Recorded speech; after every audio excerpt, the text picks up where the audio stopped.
Okay. Let's go! E-A-G-L-E-S, Eagles! Talking about it right now on the Sports Hounds. Let's go! Oh my God!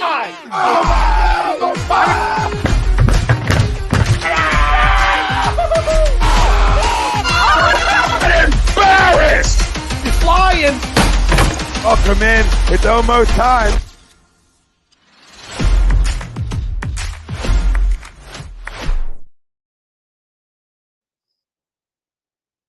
All right, everybody, here we go. The 6-week malaise of football in the city of Philadelphia is over. It's party time. It's championship time. Eagles, Niners, Sunday, 3 o'clock. We're the Sports Hounds. Brad Ryer, Rob Brinkman coming at you live on Facebook, YouTube, Twitter, Twitch, Periscope. You miss anything? Down wherever you get your podcast, Spreaker, Spotify, Google Play, iHeartRadio, and iTunes. Championship will be decided Sunday at 3 o'clock in the NFC at the link.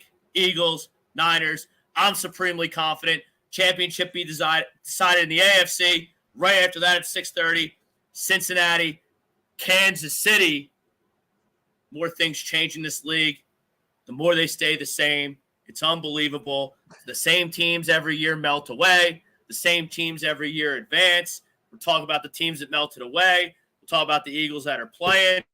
And we got some Sixers talk at the back end. I think it's time to bust talk. We got a pretty big sample size. So we'll take a break from the MLB hot stove, and we will get to some NBA action. Let Brad talk about his Knicks, who actually aren't that bad. They're in trouble. They're in trouble right now, Rob. They're in trouble right now. Well, they're the Knicks. I mean, I just led the show with it. Some teams melt away, and some teams overcome. The Sixers and the Knicks kind of melt away, usually. Well, the Knicks, they can't afford. They lost a player they can't afford to lose, so they're in trouble now.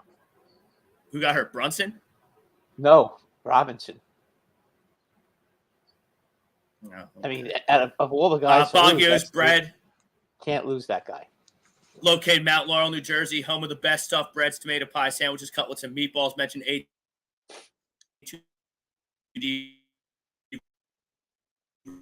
8% Sunday night. A lot of people got their good from Baggio. Also brought to you by Creative Window Design. You get the read here. Serving New York, PA, New Jersey, and Florida. Fully authorized Hunter Douglas dealer. 609-226-0391. That's Jeff's number. He'll give you a free consultation. Tell him A2D Radio sent you. Hopefully we'll be rocking and rolling here next 2 hours on the Sports Hounds. But, Brad, Saturday night, because the Eagles fans, the ones that weren't as confident, kind of shifted during the week, not as confident. Maybe the Giants have something. Maybe they don't. I don't really know. But the Eagles were basically off the whole, basically, month of December. Then you got some injuries, and then you ramp it up on Saturday, and they absolutely obliterate the New York Giants. 38-7. I don't even think it was that close. They took them behind the woodshed, no question. I mean, listen, the one thing that you always wonder about with teams is when they let up the way the Eagles did the last month of the season, you wonder if they can turn it off and turn it on. And apparently they could turn it on. They definitely turned it on, and they showed the whole world just how good they are, and they're pretty daggone good. On both sides of the ball, they were spectacular. And the Giants just couldn't keep up. I mean, plain and simple, the Giants are good, but they are not an elite team. The Eagles are elite, and the Eagles showed the whole world the difference between a good team and an elite team. And there is a But they big are. I mean, the offensive difference. line really. I mean, the Well, the offensive offensive line line was is just the complete X factor on Saturday. Lawrence, Williams, Thibodeau. I mean, were they even active? I don't know. I didn't see them. I was down at the game. Sometimes it's hard to monitor the trenches at the game. Lawrence made a I lot was of tackles, but I mean but the front four didn't do a thing. I mean, Lawrence is a linebacker. He can't be making all the tackles. The defensive line has to make some tackles, and they really didn't do much of anything. They're just getting basically every play the line of scrimmage was being moved forward by your offensive line. I mean, they were basically 2-3 yards downfield when the ball was being handed off. So I mean, and you can't play like that. And the Giants are going to have to just over this offseason find some more what do you call it? How do I put this? More physical players on their defensive line, because that just wasn't good enough. And I shudder to think what would have happened if they played San Francisco. Daniel Jones may have gotten killed, because that between the Eagles' defensive line and San Francisco's defensive line, I just can't imagine what would have taken place at the Giants if they got to play either team. It would have been incredibly ugly. So at this point, everyone, including myself, worried about his shoulder. Seemed like he's fine. Everyone's worried about Jitney Johnson. Jitney's shoulder. Jitney was rolling Saturday night. Lane Johnson goes out there. Oh, torn out. Okay. Lane's fine. Totally erased. Thibodeau, Lawrence, Williams, the whole offensive line played great. James Bradbury gets a pick. Devontae Smith steps up yet again in another big spot. So, I mean, it was just an embarrassment of riches on Saturday night. Yeah, I mean, listen, your team is loaded. They really are loaded at every position. They have physical, basically tractor trailers at every position. It's unbelievable, especially on the offensive line and the defensive line. Yeah, the Giants just weren't able to get anything going. Another big game. Well, they had 5 sacks. This team's rolling right now. They could have more. They could have had more. And then Daniel, I think it was the second half. The game was kind of out of reach, but Richie James got himself open. And then he drops it. Coverage. And he drops a pass. He drops the pass, which Richie James stinks. I mean, I understand they don't have good enough receivers right now. I get that, but he stinks, and for him to be the one targeted the most is kind of a unfortunate reality that the Giants are in right now. They've got to go out and get some guys who can get out there and catch the ball and get open. I mean, when Daniel Jones did have time, who's back there and looking, and I mean, you can't have that. First of all, you can't do that against Philadelphia, because if you do that against Philadelphia, then the inevitable is going to happen. Either you're going to get sacked, or you're going to end up getting clobbered, getting fumbled. I will say this about Daniel Jones. He did hang in there, and he took a hell of a beating, but he was able to hang in there the whole game and live to tell about it, which I give him credit. He's a tough kid, but you know what? Really? In the end, he just doesn't have the players, and I still don't know that he's worth all the money that they want to give him, or that they may have to give him to stay.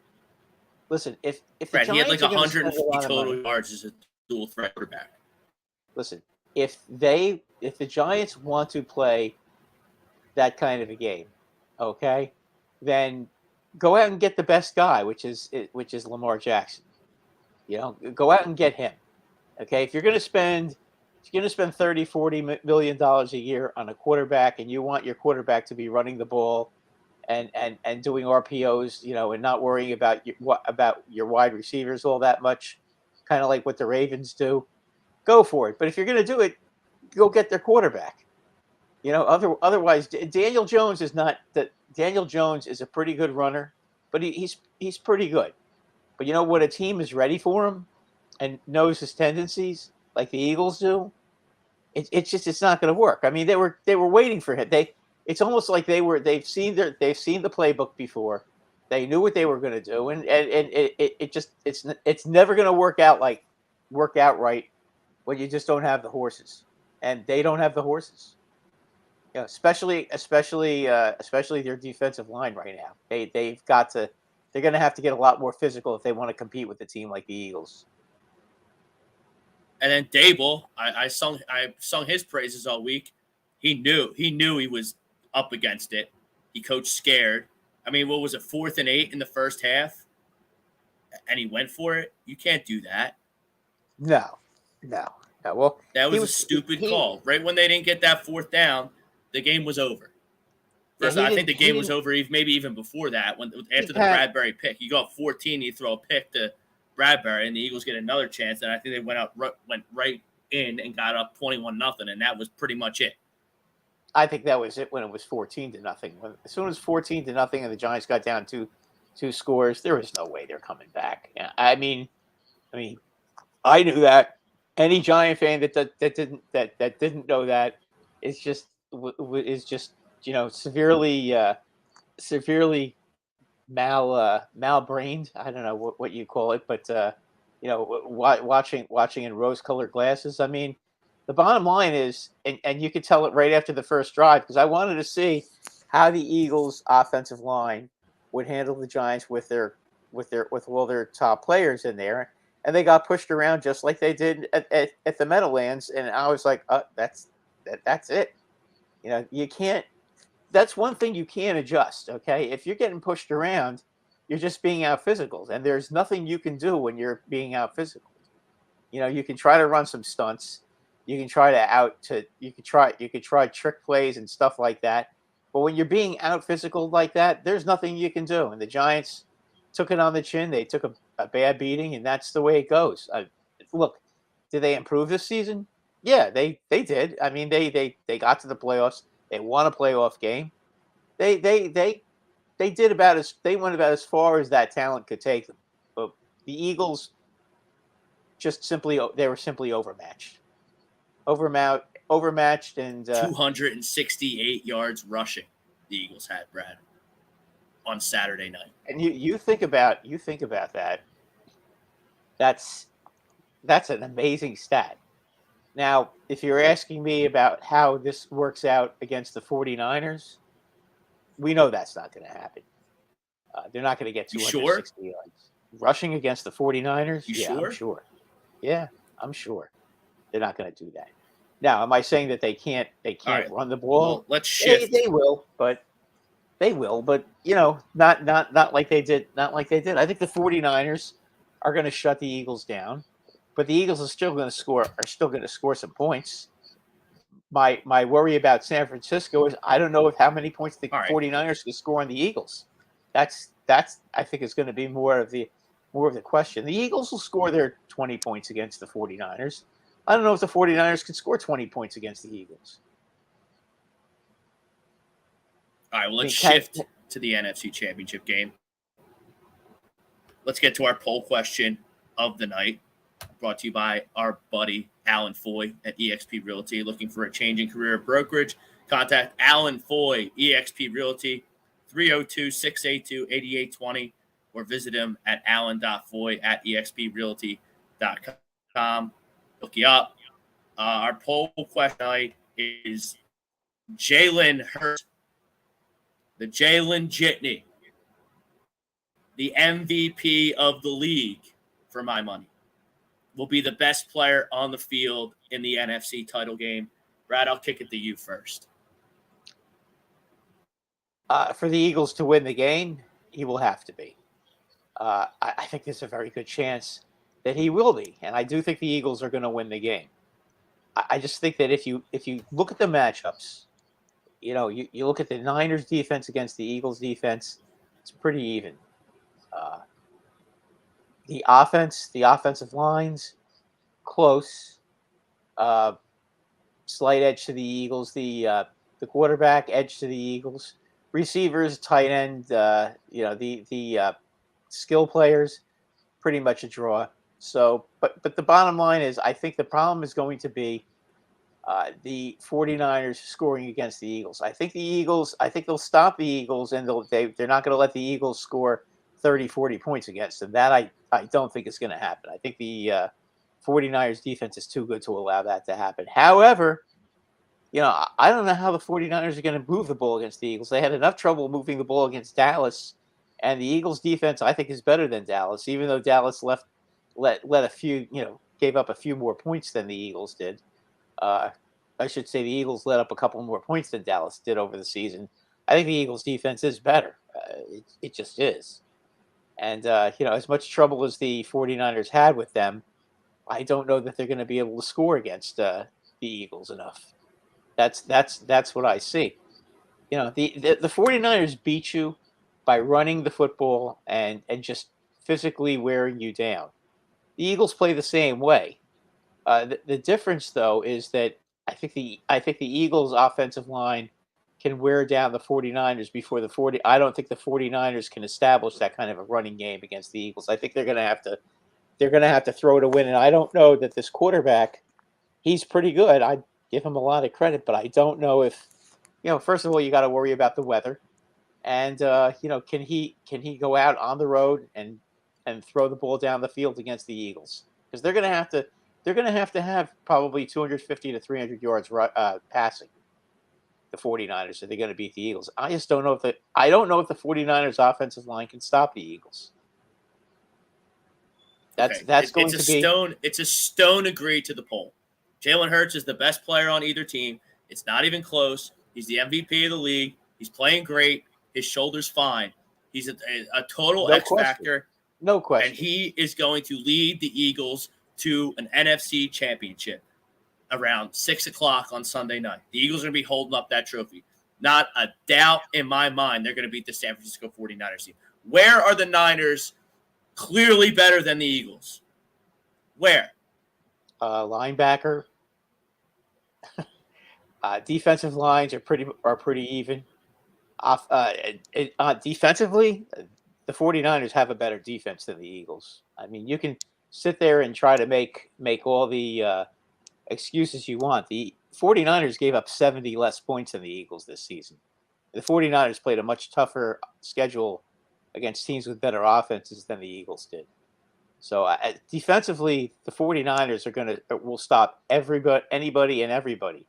The question I have is, the 49ers offense is good, but it's not great. The Eagles offense is great, and they're going to score. Nobody's going to completely stop them, not even the 49ers. Can the 49ers score against them? That I don't know. I think that to me is the question, and I think because that's a question, I think the Eagles are the answer. I like the Eagles to win the game. I think they're going to win 24-13, something like that. I think the 49ers are going to have a hard time. I think they're going to have a hard time scoring. I think they'll keep it close, but I just don't think they're going to be able to score against this team. I mean, I don't think that their offensive line is going to be able to control the line of scrimmage. I mean, I'm looking at an Eagles defense that, had 4 guys with 10-plus sacks. They almost broke the all-time sack record. Then why did you give up 272 points? And they gave up the 49ers gave up 272 points, which is 15 points again. You guys gave up like 342 or something like that. I mean, that's a big difference. Obviously, the 49ers have a slightly better defense than the Eagles, because the bottom line is points allowed. You can go with your stats all you want. Bottom line is they gave up less points. I don't do stats. Stats are for losers. I watch and analyze with my eyeballs. The points given up are substantially less. I mean, it's that simple. 49ers defense is a little better than the Eagles. But again, the 49ers have not played an offensive line like the Eagles. So that's going to be that. Eagles have a better pass rush, and the Eagles have a better secondary. You sure about that? I'm absolutely stone cold, 1,000% positive on that. Okay, so Fred Warner's good, so he's a good middle linebacker, so I'll give him that. The Eagles' offensive line, good luck. Good luck, Nick Bosa, and whoever the heck else they have on that Nick defense. Bosa had 18 sacks, Rob. Yeah, he didn't play Lane Johnson. I'll tell you that. He didn't play Jordan Mailata. Those defensive tackles didn't play Landon Dickerson or Jason Kelsey or Isaac Seimalu. It's the best offensive line in the league. They are. I agree. By a mile. Goddard and Kittle, skill players. Eagles 1,000% have better skill players. You think Goddard is better than Kittle? It's right there. Oh, come on. You got to be kidding me. It's right there. No. Look at it. No. Kittle. They're the same player. They are the same player. No, because here's the problem. Player. Here's the problem with Dallas Goedert. He plays in Philadelphia. I've been watching the TV all day, and it's all been Dallas Cowboys collapse again, Bills collapse again, and Joe Burrow's a stud. No one's giving the Eagles any credit for anything, per usual. Dallas Goedert is right there with George Kittle. Right there with George Kittle. No, George Kittle, Travis Kelce's the best tight end in the league, and then you have Goddard, Kittle, and Mark Andrews down in Baltimore on that second tier. I disagree I disagree with that. I think Kittle, when healthy, and he is healthy right now, is not as good as Kelsey. I would agree with you there, but I think he's probably the second best tight end when healthy in the league. I think he's better than Goddard. Not that Goddard isn't bad. Goddard can still beat you. And again, the question is going to be, can Jalen Hurts get enough time to throw the ball when he has to throw the ball? And will they be able to run the ball against the 49ers? I don't know that they can. What evidence would lead you to believe that Jalen Hurts is not going to have time to throw the football? Will he? And by the way, he's got the best receiver tandem in the whole league on the outside, and Devontae Smith and A.J. Brown. 2,000-yard guys. A.J. Brown. I didn't see too much out of A.J. Brown against the Giants. I saw a lot. What does everybody have to score? They scored 38 points. Well, yeah, they did it by running the football. Goddard had a touchdown. Devontae Smith had a touchdown. Boston Scott had another touchdown against your boys. Jalen Hurts ran one in. Right, but they missing did a touchdown. But they did it mostly. They did it mostly. Kenny Gainwell put it away. So what's everybody got to score a touchdown? Well, I didn't think A.J. Brown had a great game against the Giants. I think everybody else did, though. The question is, will the offensive line be able to control San Francisco's defense? I don't think they will. I think they'll score enough points because they're that good, and they're gonna have their drives. But they haven't lost a game in the trenches in like 4 years, Brad. Why would they start now? Did you see the way they control the Cowboys' offensive line yesterday? Cowboys stink. Stop it. They don't stop it. They don't stink. You're talking like an Eagle fan now. Dak blows. You're talking like an Eagle fan now instead of being realistic. Dallas has a pretty good team. You're way off on that. They have a pretty good offensive line. They weren't able to move the football. Dak was under continuous pressure. They shut down their running game. Dak is not Jalen Hurts. We'll see what they do against Jalen Hurts. They're going to get the ultimate test now. San Francisco's had the best defense all season. I mean, you can't argue it. They gave up 70 less points. That's a lot less. That's a lot less points. And they had a much more difficult schedule than the Eagles did. They played against all the top quarterbacks. The one thing I will say is they did have trouble with Mahomes. So we'll see what happens against Hurts. I'm looking up all A.J. Brown's props right now. Because I'm hammering him. He's going to have a huge game on Sunday. Huge. A.J. Brown, 68.5 receiving yards. Over. A.J. Brown receptions, 4.5. Over. He's going to have a monster game. He's going to have a monster game on Sunday. Because here's people like, he didn't have a good game. He wants to get involved. He's going to be involved on Sunday. Because those corners over there in San Fran, they got that good safety, number 29, and they got Warner up the middle. But outside, I'm not worried about that. I don't see the Niners' edge. I don't see the Niners' edge anywhere. I think it's going to be. Well, then why did they give up 70 less points, Rob?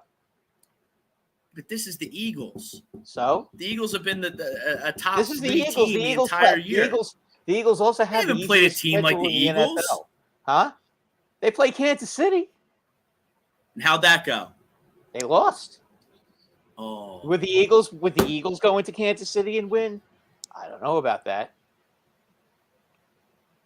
Look, you're asking me like I'm just asking you hypothetical. San If Francisco. Jalen Hurts plays at 13-1, they dropped a division game at home to Washington, and that's it.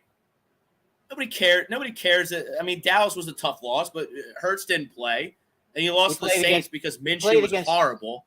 He played against the Colts and was terrible. He played against the Bears and was terrible. I mean, listen, they've had their games where they haven't looked all that great. Both wins, and they got out of there with wins. And Jalen Hurts got hurt in the Bears game. Who knows when he got hurt in that football game? Yeah, no, I agree. Initially, with you about that. I don't know. I mean, we don't really know. Could happen in the first quarter. We don't know. Could have been a lingering injury for weeks. And got aggravated in the Bears game. You don't know. Well, they're not going to tell you that.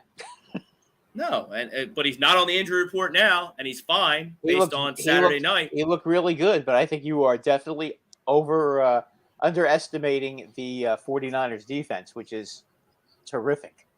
And I think you need to understand. What? They're a good team. Obviously, they're a good team. And they have a good defense, and they got some good things going on. A good coach. They're in the Final Four.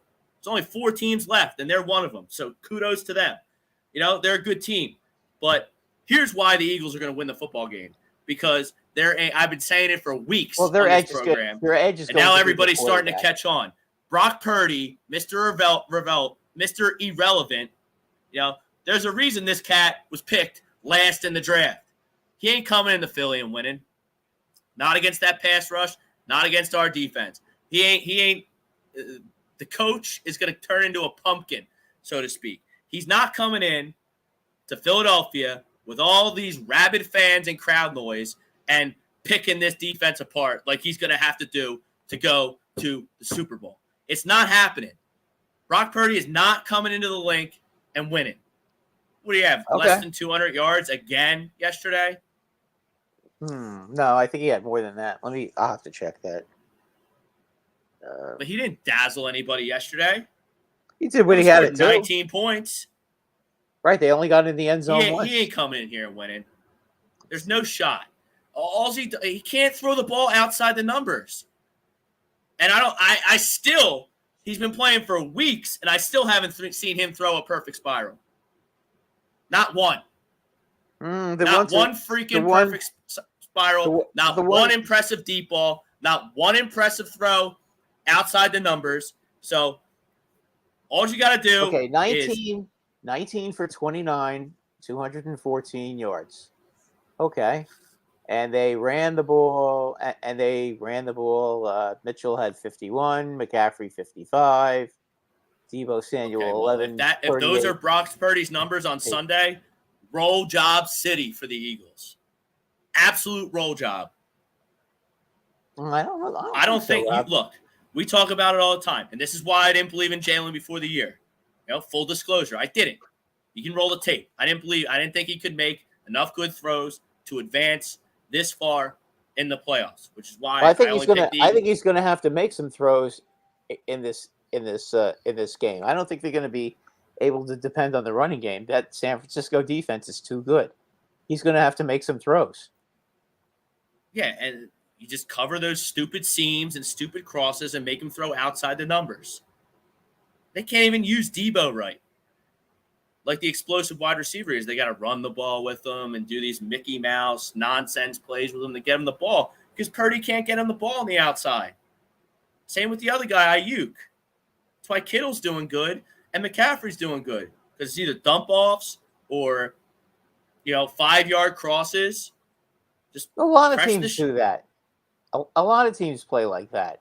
The Eagles play like that too. They're not always throwing bombs. They throw a lot of short passes. They can throw do bombs RPOs because Jalen Hurts is developed as a passer. Purdy can do that too if he has time. No, he can. No, he can't. Sure he can. He has a good arm. No, he can't. Stop it. Brock Purdy, he ain't winning this football game. He's not good enough. Look, you have to, if you're a quarterback in this league, to be considered a franchise quarterback in this league, you have to stand in the pocket in a big game and be able to keep 20 to 25 passes. Brock Purdy can't do that. He only threw 29 Jalen Hurts can, yesterday. even though I believed he couldn't before the season. He clearly can now. 2 guys on the other side, Burrow and Mahomes, absolutely can do that. So really the Niners are the worst team left, in my opinion. Well, Well, the odds on DraftKings suggest that because they have the longest odds of the four I teams would, to yeah, win the I would, Super I Bowl. would, I would have to agree there because And you want to know why they have the longest odds of all the teams remaining? Because Brock because they don't Purdy have- ain't it. Well, he's Brock not. Purdy's he's not not going in into the next season as the Niners starter. Trey Lance Oh, is. I don't know about that. Stop it. What was You know Trey how this Lance's- league what works. was- You're Trey smart. Lance couldn't even beat the Bears. He broke his ankle. That was before they. That was before that. That was. Okay, he lost his first game of the season. And look, you know this league. You're smart. You know how much they traded to get Trey Lance because they thought he was all that? Yeah, I know that. I know that, but he hasn't. He also hasn't really done very much. He played one game. He also was given an opportunity a season ago and didn't last very long either, and neither did Garoppolo. This guy has won 8 in a row, Rob. You're not talking about a guy who's cut. You're not talking about Rex Grossman, okay? A guy like that. I mean, Nick Foles was able to go in and beat Brady. And Nick Foles, he's junk too. Yeah, we talk about it all the time. That was Fugazi, lightning in a bottle. Would never happen. And if they played that Super Bowl 2017 Super Bowl 5,000 times, the Patriots would win 4,999 of them. I said that a million times. But the one exception was when it counted, and that's what it was. I'm not betting on a Cinderella story, Jeff Mr. Irrelevant. Jeff Hostetler beat Jim Kelly in the Bills. I mean, it can happen. We've seen it happen before. I know they were a disaster then, and they're a disaster now. What a shame for those they nice can't- people up there. They can't. Yeah, they couldn't get. They got. I'll tell you what. You talk about a hammer job. Cincinnati. Whew, they dropped the hammer on them. But anyway, Well- I don't see the Niners. I just don't see where they have a significant edge enough anywhere to come in to the link and beat the Philadelphia Eagles. I don't either, but they have. But I'm just saying they have a very good defense. I think their defense is better than Philadelphia. However, their offense is not as good as Philadelphia. It's not even. It's not really that close. The Eagles. See are now, an like explosive you're team, you're undervaluing But- the Eagles defense, which is what you do because you're from New York. And maybe I'm overvaluing them a little bit, but I don't think I'm overvaluing really at all. They haven't given up I think Jack they nothing since those Haas's in the middle came in, Linval Joseph and Ndamukong Suh. Which, by the way, Linval Joseph's a load. So yeah, but if he was so good, how come nobody picked him up all season until the end? He couldn't make any other team. He can come he in. made our team, and he made it. There's no He doubt made- about it. You can't make an comes argument in- that he didn't make a difference. He comes in for 10 plays and he does a nice job when he comes in. But Yeah, he's that's not what an every down. He's not an every down player, and neither That's is how the Sue Eagles anymore. play football. That's how the Eagles have been playing football since Andy Reid got hired 25 years ago. If you haven't noticed.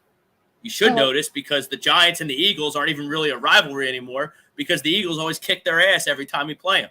It's not That's even a rivalry. the last 10 years. It's kind of been that way. I would agree. That's a long time. You haven't won at the link since 2013. 2013.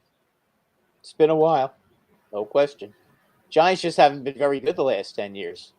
They haven't won in a lot of places. It's not just in Philadelphia. All right, Gleason's Bar is located 6700 Mill Creek Road in Levittown, PA. Use promo code A2D. 10% off. Dine in, take out, online, doesn't matter. Gleason'sBarnSteaks.com. That is who are sponsoring our comment board tonight. Let's see what we got in the chat.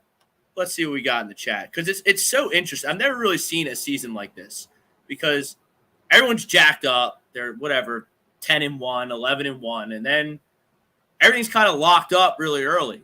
And then the fans kind of, yeah, okay, we got a game this Sunday. Hurts isn't playing. Lane got hurt. Oh, no. Sky's falling, Negadelphia. And then the fans really ramped it up for Saturday, and they're really going to be hyped up on Sunday. So good luck, Brock. Good luck, Mr. Irrelevant. Good luck, Kittle. Good luck, Warner. Good luck.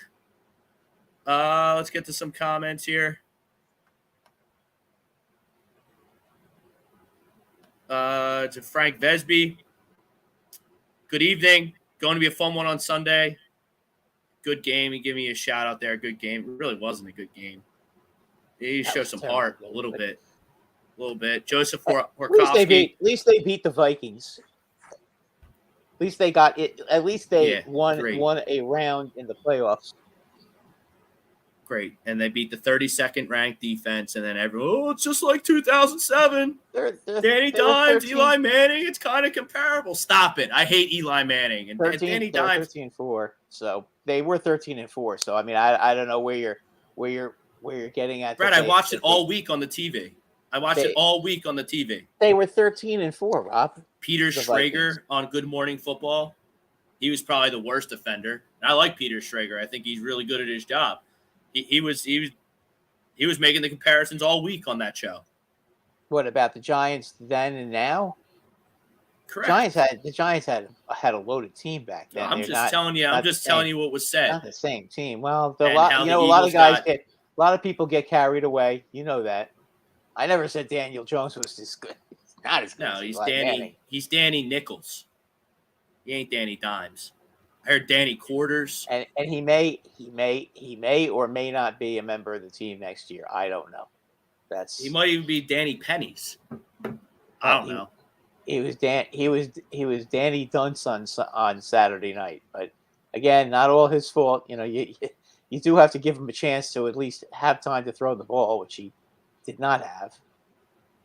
You know, he took a beating out. He took a beating out there, that's for sure.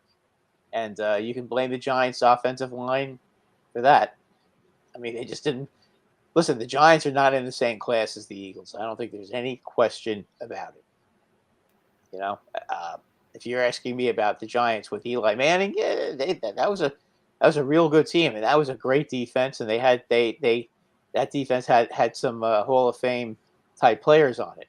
One guy who already is in the Hall of Fame, so we know that they had a terrific defense back then. That defense is nowhere near right now where it was back when they had Strahan and those guys.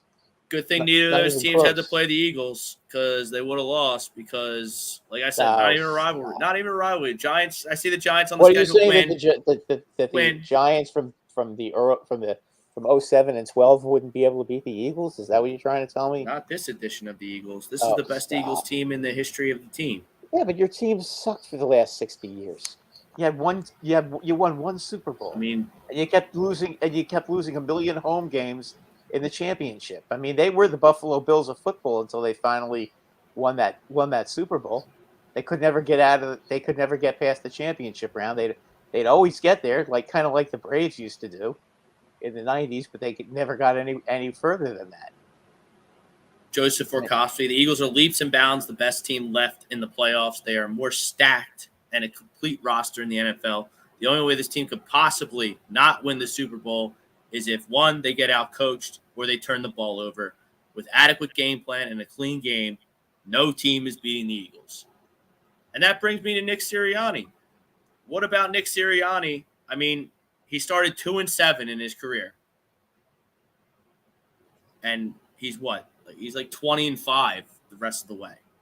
Well, he figured it out, and you got to give him credit for that. He figured out what would make Zach Ertz effective. Okay, and that's a controlled offense and a system type, and he's a very good system type quarterback. He can run the ball. He's terrific at the RPO, and he's terrific with play action because they're so effective with that RPO.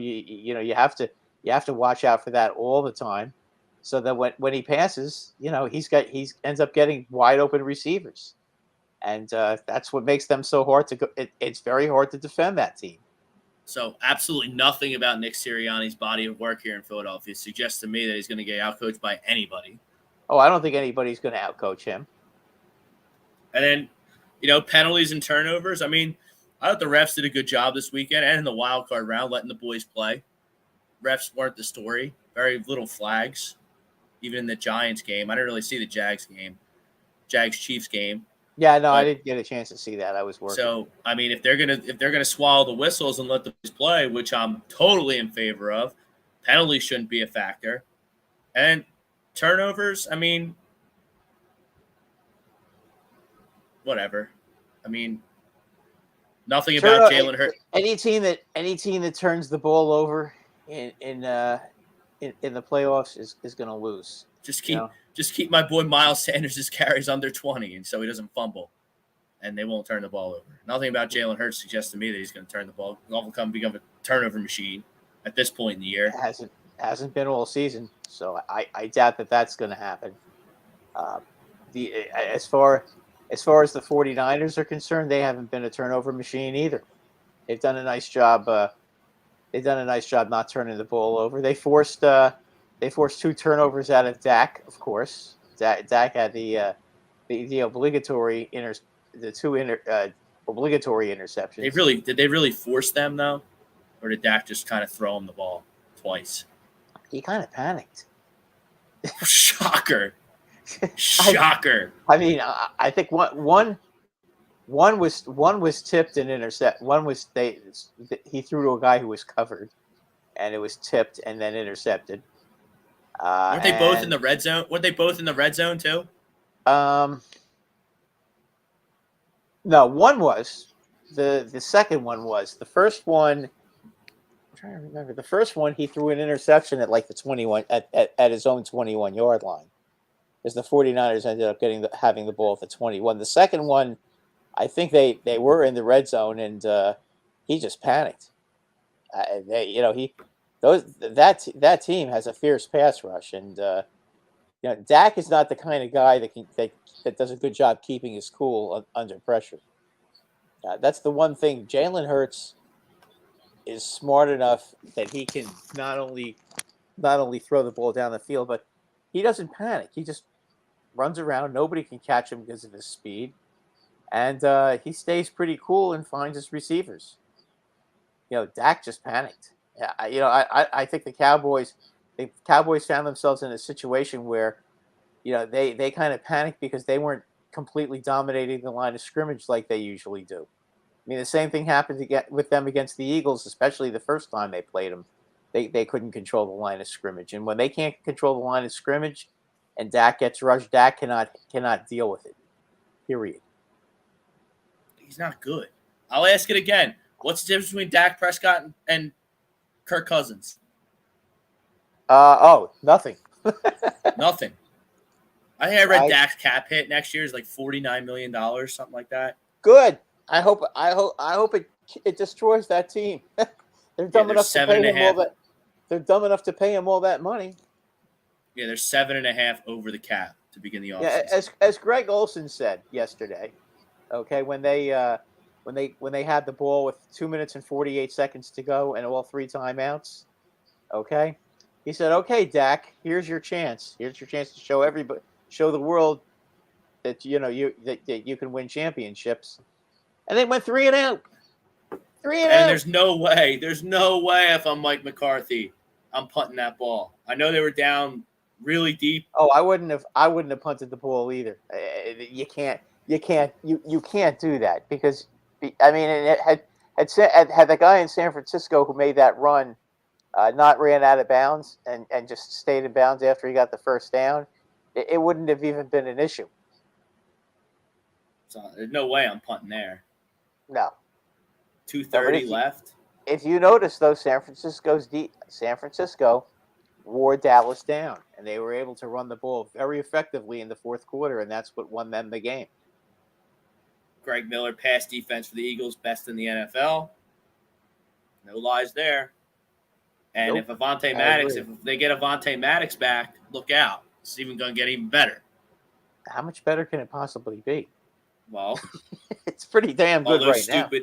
All those stupid seam routes and crossing routes that they have to run because their quarterback can't throw the ball further than me are going to be eliminated because you're going to have a nickel cornerback who's one of the best in the league at what he does, and you shift C.J. Gardner-Johnson back to safety where, despite missing 4 games, he led the NFL in interceptions. So good luck if Avonte plays, Brock. Good luck. Ain't happening, Brock. I don't even think this game's going to be close. I'm talking about it here. I'm getting offside. I don't even think this game's going to be close. Don't even think it's going to be close. Niners gave up 30-plus points to Jared Sintum. Give me the Eagles defense by a mile. And you gave up 35 points to the Lions. So, and you beat the Bears by what? The Lions were good. Huh? They weren't Lions good were at the beginning. They weren't good at the beginning of the season. Yeah, because they had to play the Eagles, and they got off to a 0-1 start. They were 1-6. They Set the came tone. back at the end of the season. Things came back for them, and I will pick them to win their division next year. But they weren't good at the beginning of the season. They were 1-6. Then they finally came back and started playing some ball, but they gave up their share of points. MBD, individual matchups that need to be addressed. Bosa versus Mailata. Mailata's a monster, dude. No one talks about him because he's on the Eagles. He doesn't have a star on his helmet, or he doesn't have not Joe Burrow. You're kind of underrating a guy who had 18 sacks, Rob. Cool. Bring him to town. Let's see what he's got against our hosses. Kittle and CMC against our linebackers and safeties. I mean, that's all they're going to have because they're not going to run the ball. You don't think they're going to try to run the ball? McCaffrey can run the ball. No, because they're going to load up to stop the run because I don't respect their quarterback. Well, I don't think he can beat me. I think he could if you underestimate him. Don't get too cocky, Rob. Play the game. I don't think I'm underestimating him. I think I'm underestimating him properly. I think he's cute. I think he's adorable. He's not cute and he's not adorable. He won 8 in a row. I think that for all the bad quarterbacks in the league, for this kid to get passed on teams like the Jets and the Panthers and the Saints 7 times is ridiculous.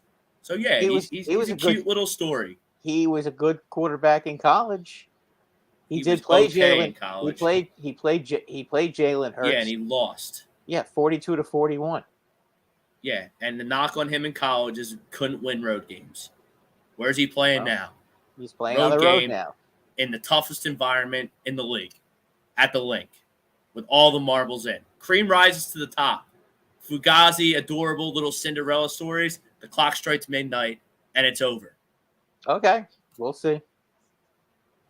I mean, Eagles not going to be as linebacker. easy. You make it sound like it's going to be easy. I don't think it's going to be easy. No, I like your score.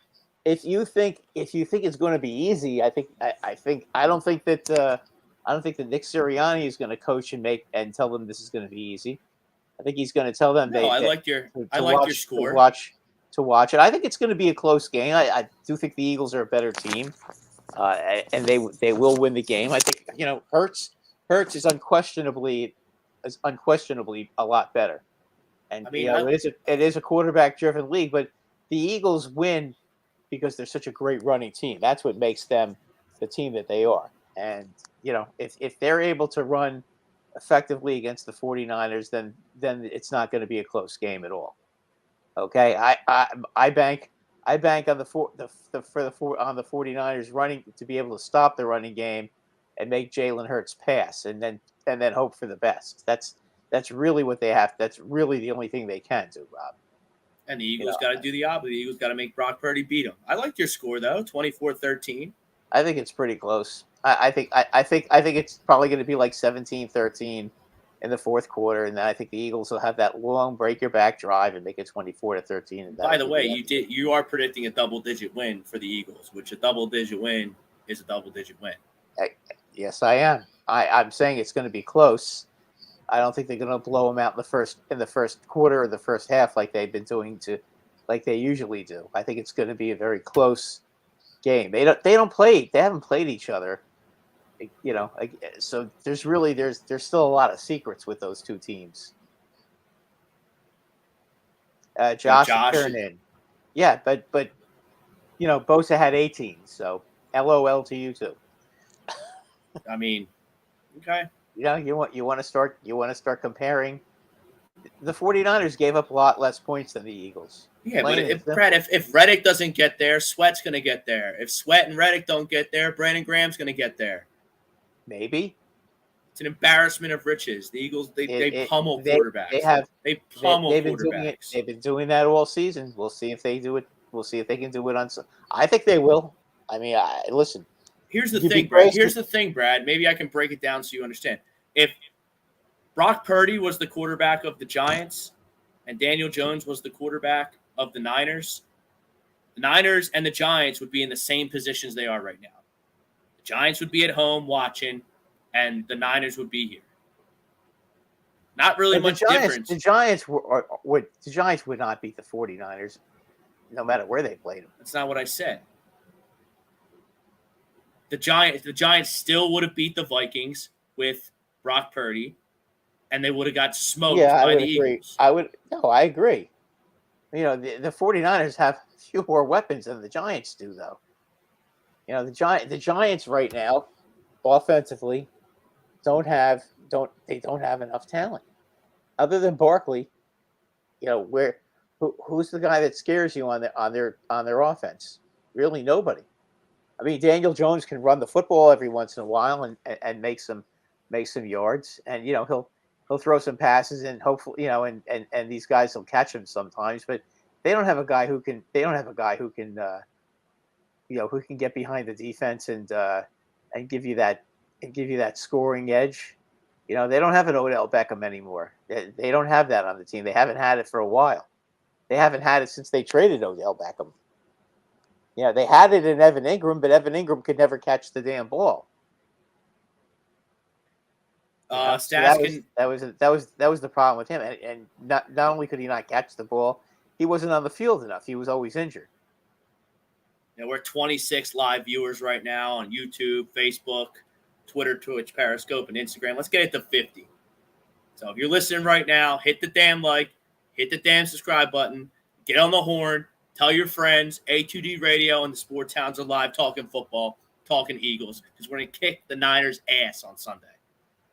Tell everybody. The Angry Bear stats can miss a lot of games. We blew teams out in the first half, coasted the second half, where we let teams score, but we already won the game. Yeah, that's why stats are for losers. Watch the game. Watch the game. Optics. Use your eyes. Don't look at a box score like a nerd. Josh Karen, the Niners haven't played a rushing attack that includes a mobile quarterback. I mean, I know you think the Niners played this. They played the Chiefs, and they lost. But, they played the AFC West, which stunk. Played their own division, NFC West, which but Arizona and the Rams were putrid. So are we going to compare? Are we going to compare the AFC West to the AFC South? The AFC South was disgraceful. Well, I mean, the Giants went 3-1 against the AFC South. Did they go 3-1 or 4-0? All right, I'm trying to remember. That's not the now. point. You're shifting. No, I'm just talking about the mentioning. You're making like you just said the AFC West stinks. The AFC West was pretty good this year. Where? Who, the AFC? The West? Chiefs? The Chiefs? The Chargers? I know they choked in the playoffs, but they still were a pretty good team this year. They were 10-6. The Raiders stunk. Yeah, I would agree. Blew out Tampa. Cool. You're acting like they played this murderer's row of people. Oh, they played the Chiefs. The Eagles never played any good teams in the AFC. They played trash in the AFC. Josh Karen, the Eagles' offensive line won't control the Niners' defense. Are you kidding me? Do you watch the games, Josh? Eagles are the best offensive line in the league over the past 5 seasons. They have a Hall of Fame right tackle. They have a Hall of Fame center. They have a right side of the line that's as good as anybody in the league. And by the way, Isaac Seumalo, probably the most underrated offensive lineman in the whole league, is a free agent in the offseason, and he's going to get dollar bills from one of these Cincinnati, Tampa Bay type teams that just couldn't have holes on their offensive line. I don't know how Joe Burrow does it. He's unbelievable, but I mean their offensive line's not good. Buffalo. I'll tell you what, it was pretty good. It was pretty good against Buffalo, and it was pretty good against the Ravens.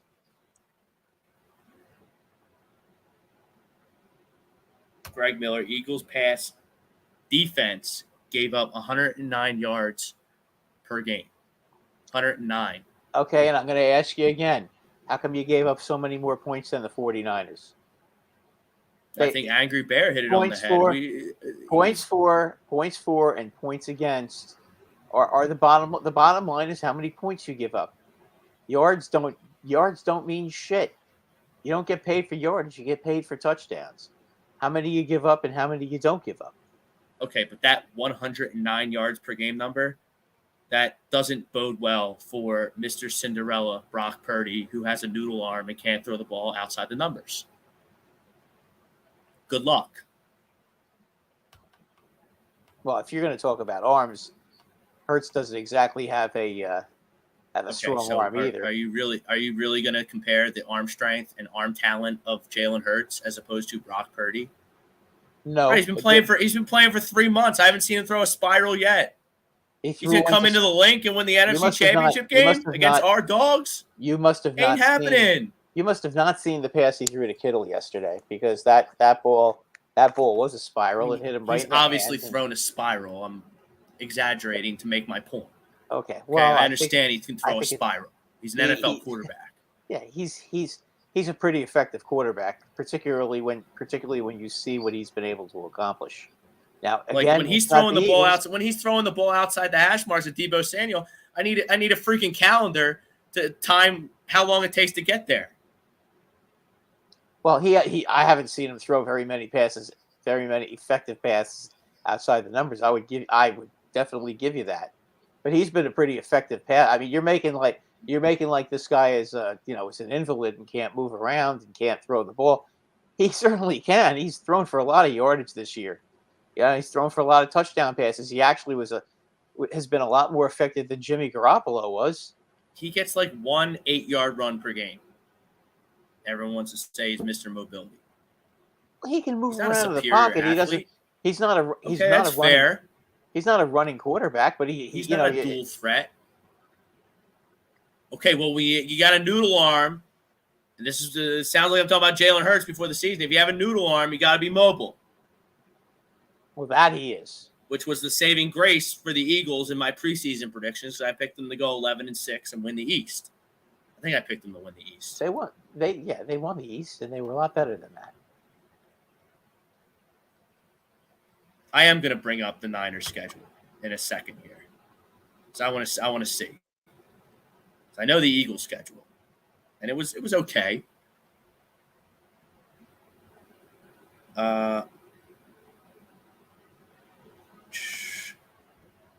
Here's a hypothetical.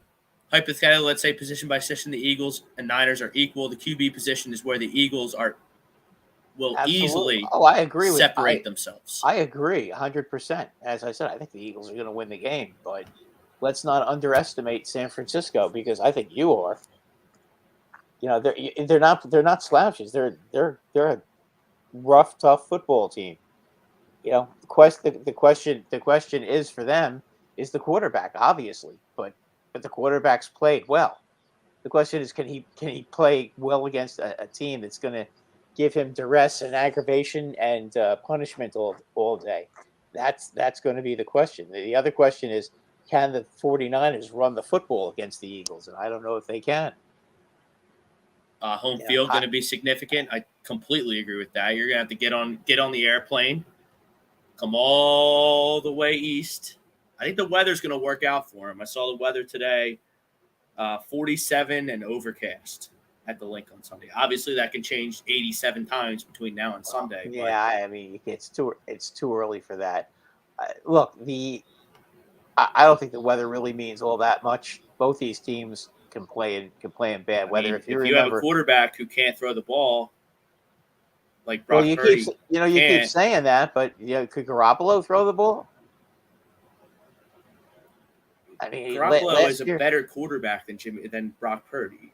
You sure about that? Because the statistics, when Garoppolo was playing quarterback for the 49ers, actually Purdy has better numbers, and they scored more points. So I'm not sure. Because he's a fad. He's the cute thing. He's like Crazy Bones or Pokemon cards. But you know what happens to Crazy Bones and Pokemon cards? They go out of style, and nobody cares about them anymore. That's going to be Brock Purdy on freaking Sunday. He's not coming in here and beating the Eagles in a do-or-die scenario. The Eagles are too good. Brock Purdy ain't it. Sorry. They have the team around them for sure. We'll see. Again, it's all going to depend on the running game. That's on both sides of the ball. I think if the 49ers can stop the Eagles' running game, I think they can win the game. That's going to be the key. If the Eagles can control the ball, they control both sides of the ball. It's going to be a slaughter. Niners lost to Atlanta, Brad. What happened there? Was Purdy playing that game? Also lost to the Bears. What happened there? Oh, they had Lance playing against the Bears. I'm bringing it up right now. Niners schedule. This big bad Niners schedule. You almost lost to the Colts, for crying out loud. It almost lose to the Colts. And the Bears. You know, every week because the Bears got a late touchdown to get a backdoor cover. So that game was in hand. The Eagles were never in jeopardy of losing the game to the Lions or the Bears. They didn't put that game away against the Bears until there was 3 minutes to go in the game. And the Colts, they were lucky to beat the Colts, and the Colts were one of the worst teams in football. So I mean, nobody's perfect, Rob. They're close. I mean, as far as I'm concerned, they only lost one game this season because I don't count the 2 games that they had their backup quarterback in. They really lost one. They lost one official game this year. So, yeah, there's that. Trying to get it here. This big bad Niners schedule that was so much harder than the Eagles schedule.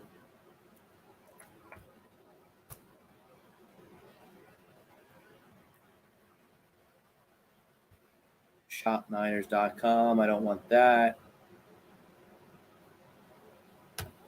Niners schedule from ESPN.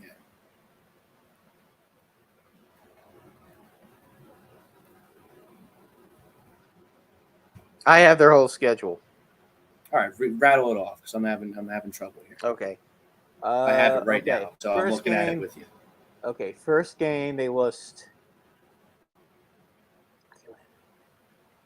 Okay, first game I have it right here. 19-10 to the Bears. Oof, Okay, lost at Denver. Lost at Denver. Oof. Yep. Oof. Who was QB that game? Garoppolo. 18 for 29, 211 yards, 1 touchdown, 1 interception. I mean, I do remember that game. I'm just saying, in this particular game, going into a hostile environment like they're going to be facing on Sunday, with 70,000 people like me, overconfident, hyped up fans like me in attendance, and I will be there. So anyone listening, just DM me. Maybe we can slug a beer or 2 before we go in. Watch the Eagles go to the Super Bowl. But, I'm looking at so then they beat the Rams. Rams stunk. Carolina stunk. Lost to Atlanta. They stink. Lost to the Chiefs. No shame in that. Then they beat the Rams. And then this is when they took off. So they haven't lost a game since November 13th. Chargers, okay, decent win. Beat the Cardinals. Beat the Saints. Stink and stank. Shut out the States. Stink and stank. Beat Miami. Throttled Tampa. Doesn't impress me one bit. Seahawks was a Thursday night game. Commanders stunk. Raiders stunk. Squeak by the Raiders. That's their Colts equivalent. If you're going to compare the schedules, the Raiders were better than the Colts. Come on, Rob. The Colts were one of the worst teams in football. The Raiders. What was the Raiders' final record? 6-10. Okay, Colts won 4 games. I mean that's a big difference. You want to split hairs over a 6-win team versus a 4-win team? Okay. Well, 4-win team is pathetic. A 6-win team, they lost a lot of close games. The Raiders. Yeah, bad teams lose close games. That's the difference in this league. And the Raiders stunk. Stop it. Okay. Then they beat the Cardinals in the last week. They stunk. They won 3 games, I think. They had the 3rd pick in the draft. I seem to remember that you had to come back to beat the Cardinals.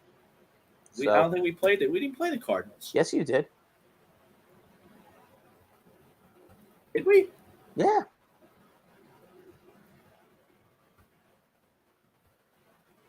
I guess I'll take your word for it. That was probably when we were all hopped up winning all those games in a row. I mean, but like, okay, like Okay, you want so to crown this Niners schedule that I'm looking at here, like it's a lot tougher. It's a lot tougher than what you played. You want to take a look at the schedule you played? it's equivalent. But there's a lot of bad teams in this league because there's not a lot of good quarterbacks. Let's see.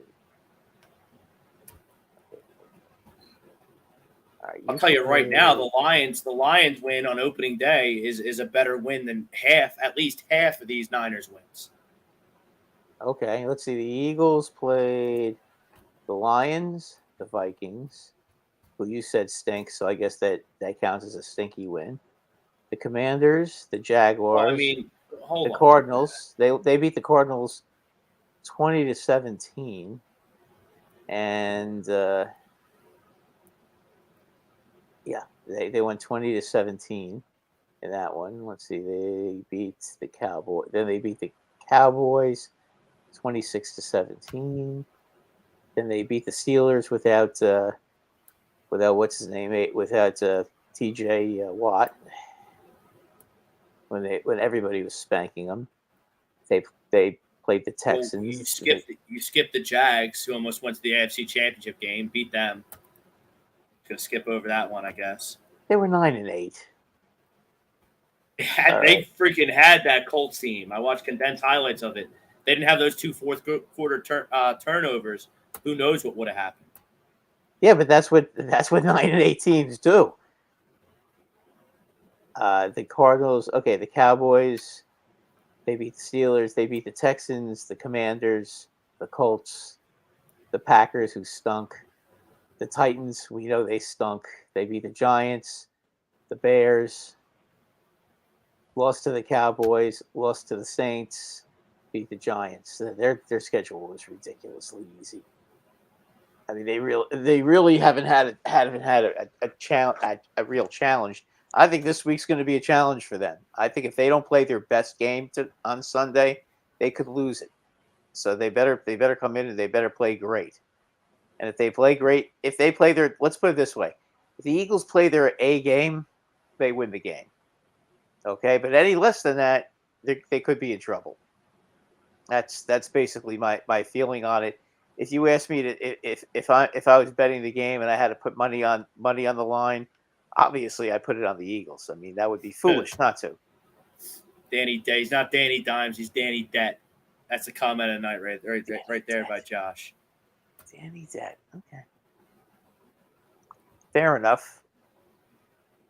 Danny Wooden Nichols. That's a good one too. I like Danny Det a little bit better though. I think if Danny Det played for the Eagles, I think it would be a little different story though.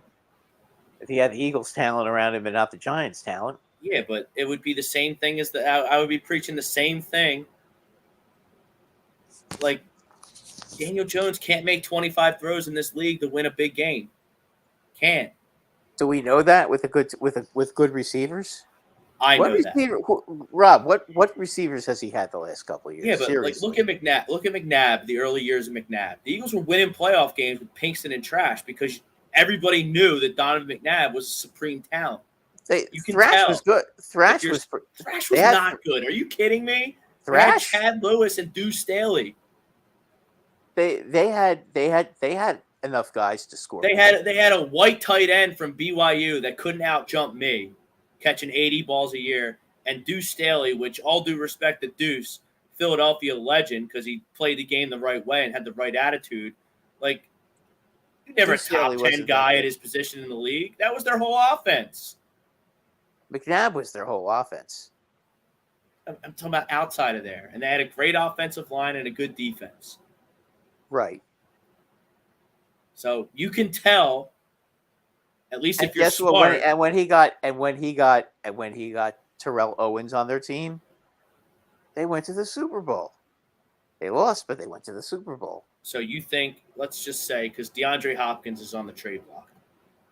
I think if he gets some good receivers, I think you'll see a big difference, and if they can improve their offensive line, they're going to have a lot. They're going to have a lot of cap space. I was reading, they already have $52 million in cap space, and I was also reading in the paper today that if they cut Leonard Williams, who's scheduled to was a cap hit of 32 million, they'd have 85 million plus whatever they get for Galladay, which would probably be about another 10. So they can make a lot of changes this year. Obviously, they're going to have to pay Lawrence. They're going to have if they want to keep Jones, they got to pay him. If they want to keep Barkley, they're going to have to pay him too. So I mean, there's some guys they're going to have to pay. They definitely want to keep Love. He's pretty good safety. So look, there are guys they're going to have to pay, and a lot of that will be part of there. But they're going to have to make a lot of upgrades, and we'll see what they do. They may not spend a lot of money on stars. They may just try to upgrade more areas. I would definitely keep Lawrence. I would think twice about keeping Leonard Williams. I don't think he's worth that much money, and he certainly didn't play enough to earn that kind of money this year. I mean, he missed 5 games and only had 2.5 sacks. He was a vital part of their defense when he was in there, but again, he wasn't good enough. Not for what they're paying him. So there's a guy right there. They're gonna have a lot of money in cap space. They didn't trade away any of their draft picks. They still have their top 6, and then they have 3 7th-round picks. So we'll see what they do. I think they have a chance. They have a chance if they do the right things to be a very good team next year. But again, they're going to have to be smart with the money they spend, and they're going to have a good draft. Jalen Hurts, 16 even then, it'd one. be asking a lot. Yeah, it'd be asking a lot. It'd be asking a lot for them to get to the Eagles level. But again, if they get some talent around Daniel Jones, I think he could be a pretty effective quarterback. I think he proved he can do that. But I mean, you gotta listen. You gotta give him better than Darius Slayton, and you gotta we've got to do better than Richie James. Yes, you have to at this point. It's not good enough. 16-1, Jalen Hurts is in his last 17 games. That's incredible. That's Matthew Walsh. That's remarkable to go 16-1. Only thing the Eagles have going against them is themselves. They need to play disciplined football in order to win. I mean, that's the difference when you get down to this level. Yeah, I know. Listen, Rob.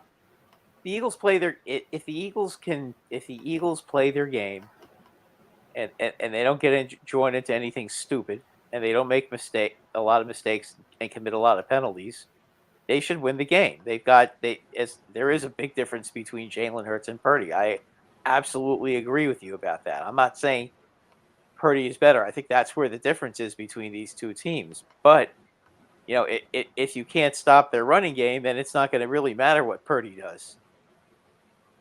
The key to the Eagles' defense is they've got to make San Francisco have to throw the ball, and if they have to throw the ball, then they're playing into the Eagles' hands because that is not their strength. That's not where their bread is buttered. Okay, they have more versatility offensively. Defensively, though, they're both have great defenses. So we'll see. Rob's usually level-headed and an analytical mind. He's gone straight up homer here. The Eagles are better than the Niners. They're better. Niners don't have a clear advantage against the Eagles in any facet of the game. Not the coach, not the quarterback, not the trenches, not the secondary. They don't have – I don't look at this X and O matchup and be like, oh, man, the Niners have this guy and the Eagles have this guy. That's a clear advantage for the Niners. It doesn't exist. We don't know that because they haven't played each other. And they haven't played each other in a couple of years.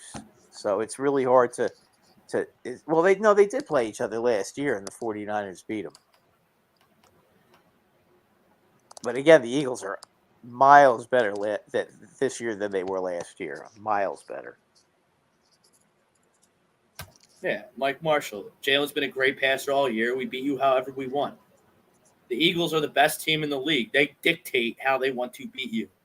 And they pick you apart and they make you tap out. Not one team in the NFL can beat the Eagles. If the Eagles play their A game, no one can beat them. No one. They're going to have to prove that against if they win. They're still going to have to prove that whether it's against Cincinnati or Kansas City. I wouldn't call those teams gimmies either. Well, yeah, Brad. It's the Final Four. It's Championship Sunday and Super Bowl Sunday in the NFL. It's not going to be a gimme. No. Any which way, but I'm not betting against the Eagles at all. Cincinnati offensively has just as good a team as the Eagles. I mean, they've got probably better receivers than the Eagles do. You can say whatever you want about your receivers. I'd take their receivers over yours any day. Whoa. You're taking IU? Yeah, I'm taking T. Higgins. No, I'm talking about Cincinnati. Oh, the Bengals. Yeah. I mean, Jamar Chase is unreal. Yeah, their receivers are just as good, if not better, than yours. Okay. And they can run the ball. Okay. AJ Brown is better than T. Higgins and Tyler Boyd. Devontae Smith is better than T. Higgins and Tyler Boyd. So if you're ranking those receivers, Jamar Chase is 1, AJ Brown's 2. I don't know. Devontae Smith might be better than AJ Brown. I'm not sure. I kind of flip-flop every week. T. Higgins is just as good as either one of those guys. So I think you're wrong about that. T. Higgins is not a game breaker.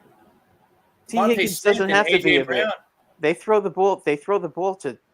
They don't have to throw the ball to him. He's the receiver too on that team, as he should be.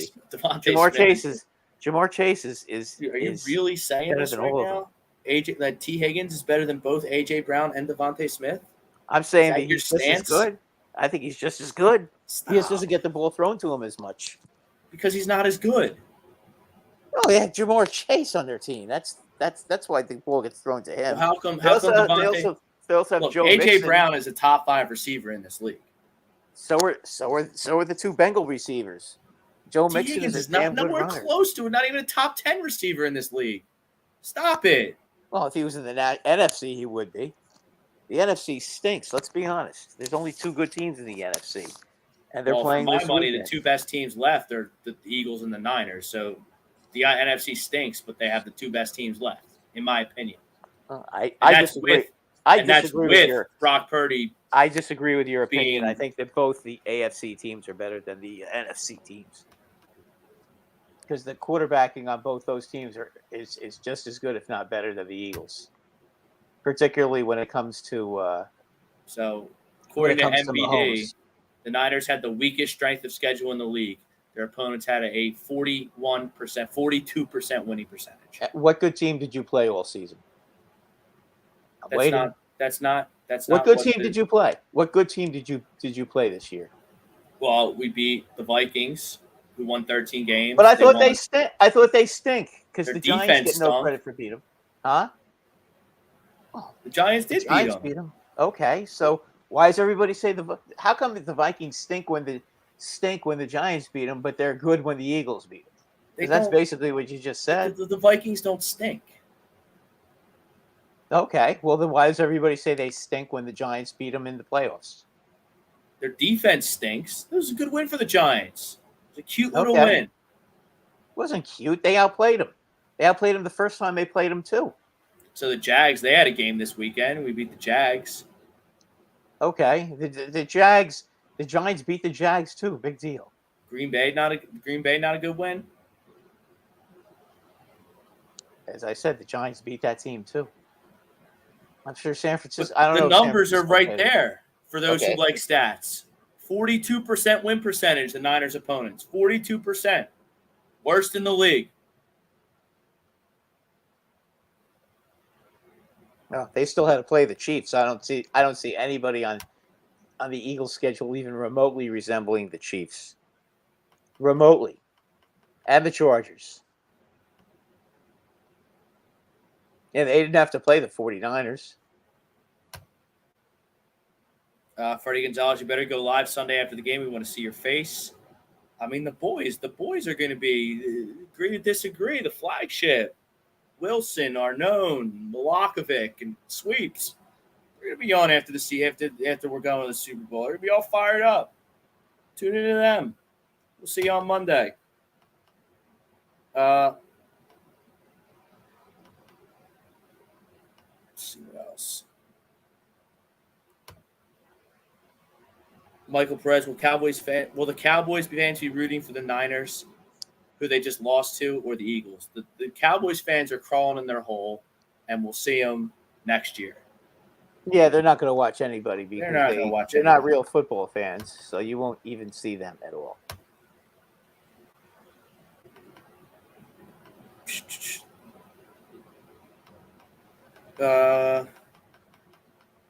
All right, let's dissect these disasters, because the AFC Divisional game was a complete disaster for the Buffalo Bills. And Brad, honestly, I think they should go after Sean Payton. I don't think Sean McDermott can get it done. And I don't think Leslie Frazier can get it done coaching that defense. That's a defensive coaching staff right there. And you're playing an inferior offensive line with a bunch of injuries and a bunch of holes in it.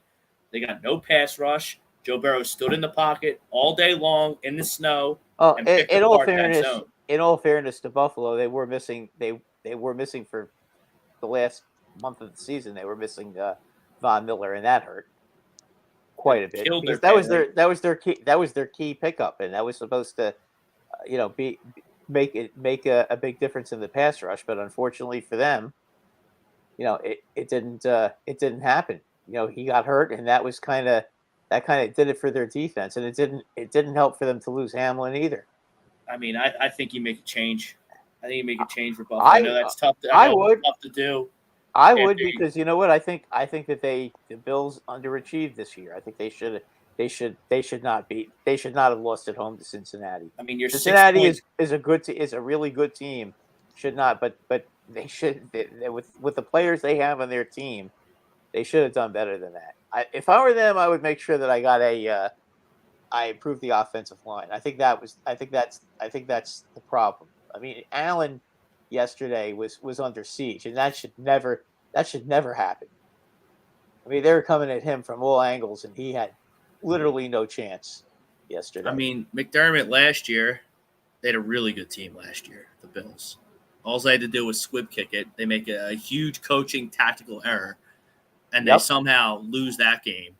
And then you come out as 6-point favorites at home, almost a touchdown favorite at home, which, by the way, I didn't understand that line at all. And you get spanked. And you get completely punked out. That's not acceptable. No, they need to make a change. I agree with you. And you know what? I think if they do make a change, I think that'll get them over the hump. Because remember the Buccaneers in the early 2000s? Yep, they went and got Gruden, and they finally got rid of Tony. Tony Dungy, and that made the difference. Tony Dungy was a good coach. He's a good coach. Good coach. Couldn't get it done there. Didn't have the offensive awareness as a coach to be able to put that team together and win a championship. Chucky went over there with Brad Johnson, I believe, as the quarterback. It was Brad Johnson, wasn't it? Yep. And they won a championship with him. And they beat the Raiders, who were really good that year. I think they had Rich Gannon was their quarterback, and Rich Gannon, and all the old was the MVP. Huh? I think he was the MVP of the league that year. Yeah, he was unbelievable that year. I'll tell you what. Tim Brown, Jerry Rice. That shocked me that they lost that they got. Not only did they lose that game, they got smoked. It was like 48-23. I think it's an extremely similar position that the Buffalo Bills franchise is in. Now, are they going to have the stones to fire a guy that gets them to the playoffs every year? I don't know. Buffalo's different. Buffalo's in the Northeast quarter, but I wouldn't really classify them as a rabid fan base. They're rabid fans. Not the same way, though, as Boston, New York, Philadelphia. They're not as mean. So are they? Are they going to be able to? How many times can you let this guy go at it, McDermott? I mean, you're wasting Josh Allen. You're wasting Josh. I like Buffalo, and I obviously I'm very disappointed in their showing yesterday. That was terrible. I mean, they got pushed all over the field, and I can understand the offensive line getting pushed around a little bit. They had a lot of injuries there, and Cincinnati has an outstanding defense. But I was very surprised. I was very surprised that their how bad they were defensively. How Cincinnati was able to push them around defensively. That I could not believe what I was watching. How many times are you going to get underachieved? How many times are you going to underachieve in the playoffs? Well, they have to. I think they have to make a coaching change too. Listen, if you don't think that Sean Payton wouldn't go there in a second to coach that team, Well, he would go there. He would be if he got a call from Buffalo.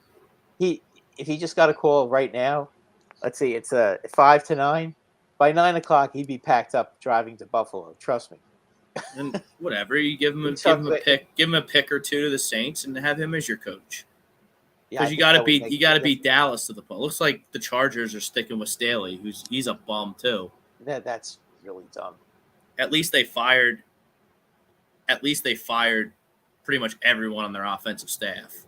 Well, at least they did that. Let me ask you a question. What about the Jets? You think that I've heard that Salah might be on the bubble too? Not yet. Boomer Esiason made a point the other day on WFAN about the fact that he thinks Salah's too nice a guy and he's too much of a player's coach, and he's not. The Jets offensively, especially, need more discipline on their team. And his failure. I mean, to I don't develop know if that's Zach fair. Wilson. I think they also felt that the failure to develop Zach Wilson at all is on them too. Well, I've been telling you for 3 years that Zach Wilson was a bad pick. I've been telling you for 3 years that 2 years Trey Lance was a bad pick. Those teams should have picked Justin Fields, which that tape looks better and better every day. Not that Justin Fields is all that, but I've at least seen him make plays at this level. Justin Fields. What I will say to you about Justin Fields is that guy has a lot of ability. And you can see it. There's a lot of talent on that with that guy, and he's another one that if you give him some players, I think he could be an outstanding player. You know, I definitely would agree with you about that. I don't know, is he a player's coach? I guess he's a player's coach, but I don't know. When he was the defensive coordinator for the Niners, that defense was extremely disciplined. Well, the guy that's coached the defensive coordinator of the Niners right now is he's going to get a job somewhere. Yeah, it's easier to coach when you have elite talent. Oh, for sure. Notice that. Not about the X's and the O's. That's what I'm saying about Joes. That's what I'm saying about Salah, though. I mean, the guy they replaced basically is giving you the same results. They're still an elite defense. And you can just add the Jets to the teams that, oh man, if we just find a quarterback, we're going to be in business. But then I think they will definitely do something. The Jets. I don't know which guy. It sounds like Jimmy Garoppolo is going to be the guy. I don't like Jimmy Garoppolo for the Jets. I don't think he's going to make that big of a difference for that team. Jimmy Garoppolo is the kind. I mean, listen, he's a winner, and he has that little whatever you call it, intangible that seems to follow winning quarterbacks. But I don't know that he's the guy. I think he has to. I think he can drive the Cadillac. I don't think he can drive the Volkswagen. And right now, the Jets are the Volkswagen offensively, the Jets are on a tricycle right now offensively. Yeah, well, they don't have anybody. When they lost Reese Hall, that was it. That killed their offense for sure, because that guy was just playing was lights out running the football. They couldn't score, and they lost Quentin Williams too. I think with 3 games left in the season, which made their defense sag. But I don't know how safe he is. I don't know that they're going to keep him around. Yeah, I don't think Sean Payton would go there. Derek Carr with the Jets would be good. I think that would be a good fit. to be honest with you. I think that would be a better fit than Garoppolo. At least they have a defense. I mean, in all fairness, and I know you're not a big Derek Carr fan, but when have the Raiders ever had a good defense when he played with them? I mean, you He's made been there that for point a 10 couple years. weeks ago, and it's Yeah. valid. But no, I don't think Derek Carr is all that great. Someone's going to sign him, or trade for him. But compared to who they have now, he's 100 times better than what they have now, which is basically nothing. And then you get the is Saleh a head coach or is Saleh just a defensive coordinator? I think he's more of a defensive coordinator because the one thing the Jets had, and you alluded to it, and they did have a playoff level defense when Williams was still healthy. When he got hurt, I think he got hurt in the Buffalo game, and after that, that you lose an all pro like that, you're gonna suffer because that guy was a phenomenal. I think he played nose, didn't he? Yeah, he just eats blocks. Yeah, I mean he just and when he wanted to rush the quarterback, he just ran over everybody. He's unblockable. Derek Carr, okay. The Panthers don't have anything elite about them. The Jets defense is elite. I think if you could find a way to get them a receiver to go with it. I mean, I know he had Devontae Adams. I mean, the Raiders did not have a problem scoring points this year, but they couldn't stop anybody. And they're going to need a quarterback too. And then we get to the Dallas Cowboys. Well, that's the one thing we all seem to agree on. Giant fans and Eagle fans, we can all agree. Screw the Cowboys. With seeing them lose, made the weekend. Seeing Dak Prescott having a chance to go down the field and tie up that football game with 2.5 minutes to go and going 3 and out. That's there's certain things as a football fan that you watch that are great, but then there are certain things that just make your football weekend. And you know what, that I wasn't even thinking about the Giant loss to the Eagles when I saw him do that. That just made my weekend just to see that, because you know what, Cowboy fans are too much. They're really too much. I mean, I don't get them. I don't understand how you can live in Philadelphia or live in New York and root for the Cowboys. That I don't understand it. If you're from just Texas, a peasant. You're just a peasant. Yeah, I mean, listen, if you're from Texas, I get it. Okay, that's different. That's where you live. Okay, but if you live here, why on earth would you be a Cowboy fan? And there's a lot of them in New York too. That's what I don't understand. Why would you want to root for the Cowboys? Especially the way they used to abuse the Giants in the 60s and the 70s. I mean, how could you possibly like that? You're just a crumb that has no sense of community and no sense of passion, and you just have no soul, and you're a loser. I agree. And the way they do it every time, just yes, it's the same thing every year. They beat up a bunch of lousy teams. It's too bad the Bucs were so inept and were just so bad, and Tom Brady is just so washed that they couldn't take advantage of that idiot kicker missing all those kicks.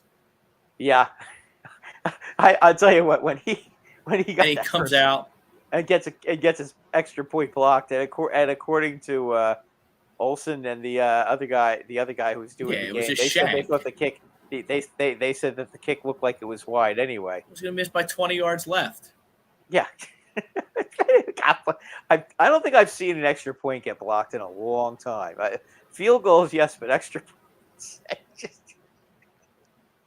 too much. Sometimes it's too much. And it's like you punt. There's 2:30 left. You're down 7. You punt the ball. And that was ridiculous. That's your chance. That's your chance right there. You got all your timeouts. You got Dak, who's supposedly good. He's supposed to be average, if you ask me. He's supposed to be your franchise quarterback, Rob.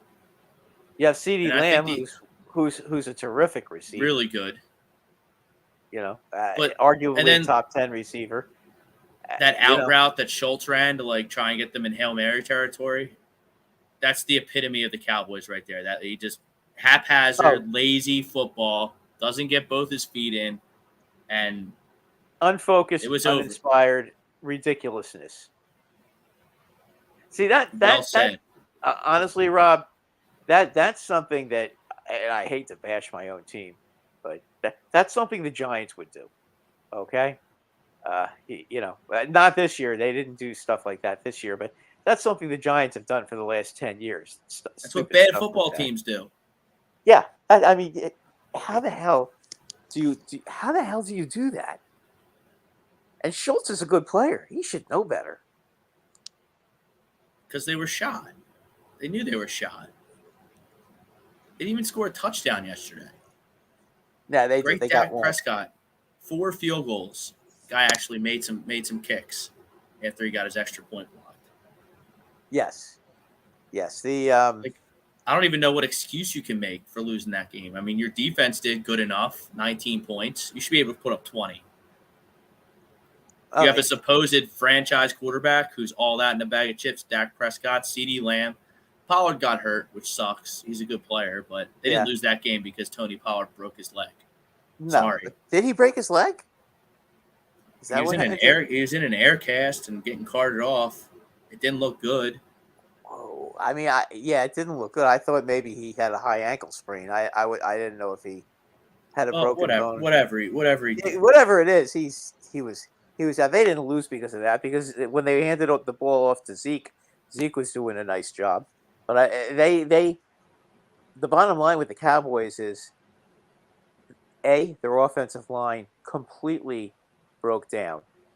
And the 49ers were just beastly with all the pressure they were putting on Prescott yesterday. And number 2, Prescott, when he had time, was making stupid decisions, making dumb passes, and the 49ers find a way to beat him again. And it's the same stupidity with the Cowboys. When they have a chance, just like they did last year, and they don't get it done. I mean, that game was almost a carbon copy of what San Francisco did to the Cowboys last season in the playoffs. Would you agree? Very similar. I mean, it's the same stupid things over and over again with them. No, even WWF, WWE, whatever they call it now, even they're in the Philly spirit. 30th anniversary of Raw. I got it on the background. Oh, very good. Very in Philadelphia. Good. About to have a steel cage match with ladies. With a ladies steel cage match. Oh, jeez. It has my attention. I have it on in the background. I got one eye on it. But even they're in the Philly spirit, bringing their 30th. They know Philly's the happening team right now. All right. They are. Now you wanted to talk about the Sixers, so I did, but I want to do the lines real quick. Okay. For the games. And then yes, I would like to talk Sixers because so let's try to get that in. They're playing well. I feel really strongly about the Eagles and the Bengals. I think that's going to be the Super Bowl. I would agree with you at this point. I like about the Bengals. I like the Bengals to Look at that. beat. That's why you bet early. That I already put. First off, I killed it this weekend. Killed it. So what's the deal with Mahomes? Is he questionable? I can't envision a scenario where he doesn't play football this weekend. I think he has a high ankle sprain, though, doesn't he? He went back in and he won. So, he's going to play. If by some miracle, because I think Cincinnati's going to beat them. They've already beaten Kansas City 3 times in a row. So why should this game be any different from any other game? I think the Bengals are going to win, but I'm looking at this line, Brad. The Bengals are favored by a point in Arrowhead. I think that's about right. That's disrespectful, though. No. No, it's not disrespectful. The Bengals have owned the Chiefs, and they've beaten them. That's in another Kansas reason City. I'm kind of. They beat them. They beat them. They beat them in the playoffs last year. They beat them. They beat them this season. I mean, really, if you look at it, I think the Bengals just right now are a better all around team. They have a way better running game. I mean, Joe Mixon is 100 times better than any of their running backs. It's not even close. I mean, they have Joe Mixon, and the Chiefs have a guy from Rutgers. I mean, I like Gus Edwards, but he's Pacheco, you mean? Pacheco. I'm sorry, Gus. What's his name? Pacheco. Yeah, Pacheco used to play for Rutgers. And then they have the receiving back Edwards-Helaire with McKinnon. Yeah, and Hilaire's out. Oh, he's out. Okay. No, he doesn't play. He doesn't play anymore. Oh, okay. And the Chiefs defensively are good. I don't think they're as good as Kansas. See, I'm talking myself out of the Bengals. Yeah, I cashed out. I noticed that. But I bet that because I think that's disrespectful line. I do. Well, I find it interesting that they're. I would think that they'll close as a pick'em because I think people are going to see that. And I think it started at 3, and it got bet to -1 in favor of the Chiefs. The Chiefs were. I think they opened as a 2.5-point favorite, and it got bet 3 points. Yeah, but that's already. early. That's early in the week. Yeah, the late money is where you're going to get your best clue. But and then I'm all over. You're right. That is a little disrespectful. But I think home dog in Arrowhead. Really? I think that the Bengals are going to win the game, but I'm surprised. Maybe they think that Mahomes won't play, or maybe he's hurt a lot more seriously than anybody's letting on. I'd be shocked if he doesn't play. I would too. And then I hammered the Eagles. Hammered them. I got him. I took a money line -120. It's already been bet up to -145, so I got myself a good number. So you were able to get them at 120. Yeah, -120 on the money line. That's 6-5. Those are good odds. It's -145. Yeah, you're basically you got 4. Basically, you got 4 to 5. Right. So that's not but that's not bad. That's like betting. It's better than. I'd rather do that than bet a horse that's 4 to 5. Well, the best horses have the best odds, Brad. Yeah, but I always, what? Every horse I ever bet that's 4 to 5 loses. Mahomes has a high ankle sprain, might not be able to walk on Sunday. I would bet dollars to donuts that Patrick Mahomes is going to have a big game Sunday.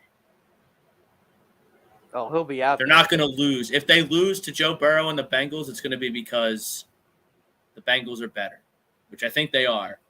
And I am going to pick the Bengals to win the game, but definitely not as confident as I am in the Eagles over the Niners as I am the Bengals. It's going to be. I think it's going to be the Bengals and the.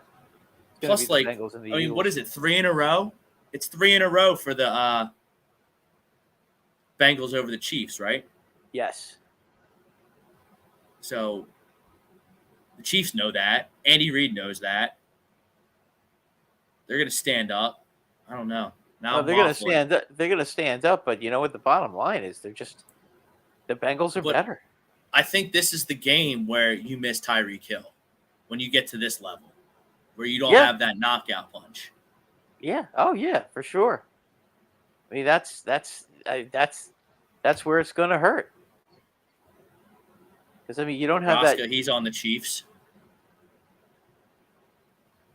He thinks the Chiefs get it done. Mahomes has never beaten Burrow. See, as a gambler, I like to fade stuff like that. And, Rob, I have the Ranger game on right now. It's now 5-1 Rangers over the Florida Panthers. Nice. Did Panarin score? No, but Zibanejad has 2. I traded him, though, on my fantasy hockey team. Who? Zibanejad? Yeah, I traded him. I think I traded him. Well, I had all these centers, and I had to, shift my. I get some wingers Okay, well that's understandable. because I have. Oh, I needed a goalie. I traded him for Vasilevsky. Oh well, okay. that Yeah. I can understand that. I mean, you're getting the best. You What got do the you mean? best Panarin goalie. has 3 assists. He's got 3 helpers. Yeah, you know why? Killing it.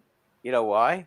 He's he's playing on the same line as Zibanejad now. They Rangers changed after they had that loss to the Bruins the other night.